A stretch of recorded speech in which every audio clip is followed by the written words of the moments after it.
Il est près de 13h30, ce 20 novembre 1998. Dimanche ordinaire à Caen.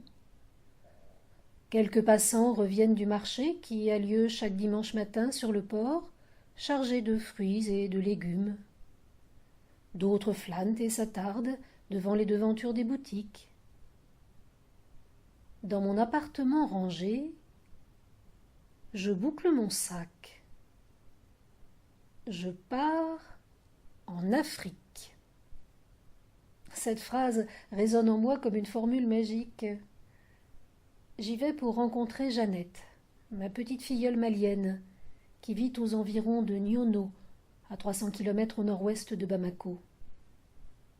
Mais le véritable motif de ce départ, c'est ce désir planté en moi, fort et lointain désir d'Afrique, désir d'ailleurs, d'aventure, de rencontre, désir de chaleur, du corps et du cœur, désir de lumière, désir de rupture.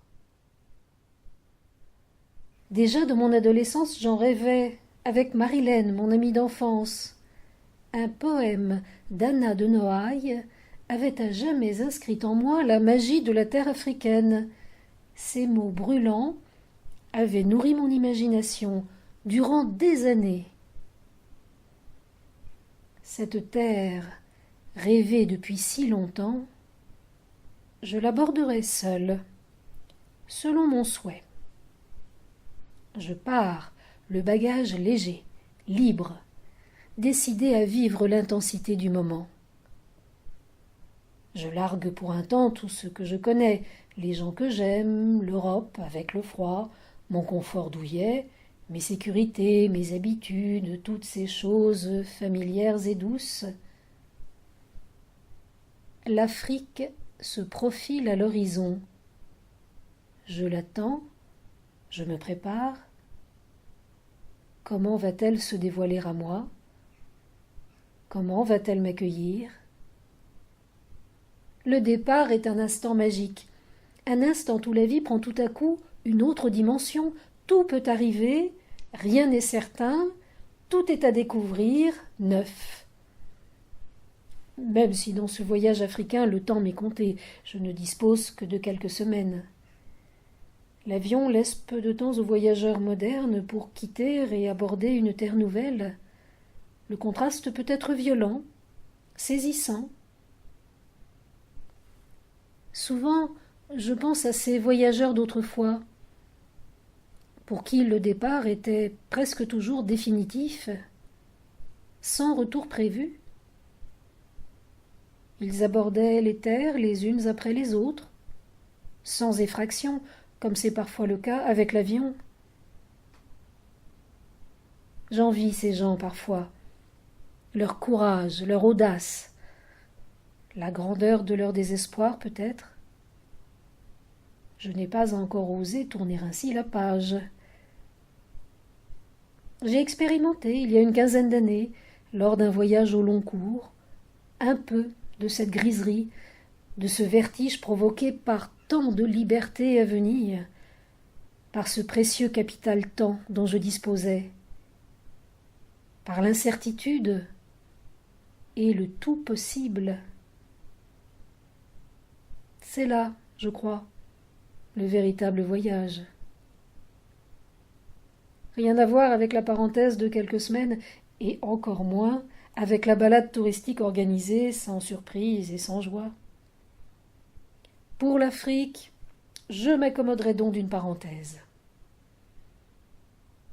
Deux petits rivets, mal vissés, retiennent près d'une heure sur la piste de l'aéroport de Bruxelles quelques 300 personnes à bord de l'avion à destination de Bamako.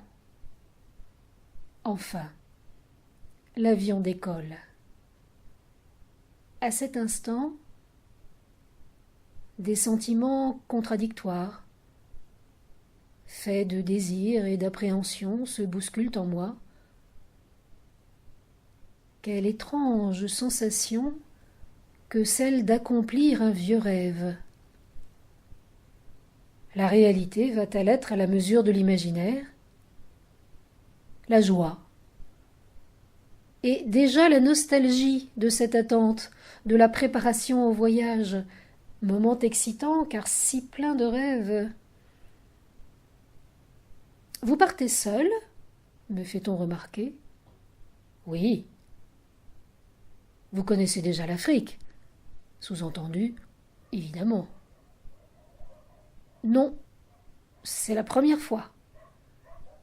Dans le Ah qui met fin à l'interrogatoire, j'ai du mal à dire s'il s'agit d'une exclamation admirative ou si mon interlocuteur s'étonne d'une telle dose d'inconscience. L'inconnu ne peut se préparer. Par le hublot, j'admire le détroit de Gibraltar. Juste un peu d'eau sépare les côtes d'Europe de celles d'Afrique. Je pense à tous ces Africains fuyant leur terre, qui ne peut plus les nourrir, arrivant en vue de la terre promise, pour qui cette étroite bande de mer représente l'espoir ou la fin du rêve. Pour moi, c'est seulement un joli point de vue. Survol du désert du Sahara, des étendues de sable à perte de vue, des dunes ondulées, c'est tout. Pour la magie, il faut descendre, sans doute. 34 degrés en cette fin novembre sur le tarmac de l'aéroport de Bamako. Pour la première fois, je pose le pied en Afrique noire. Je suis émue.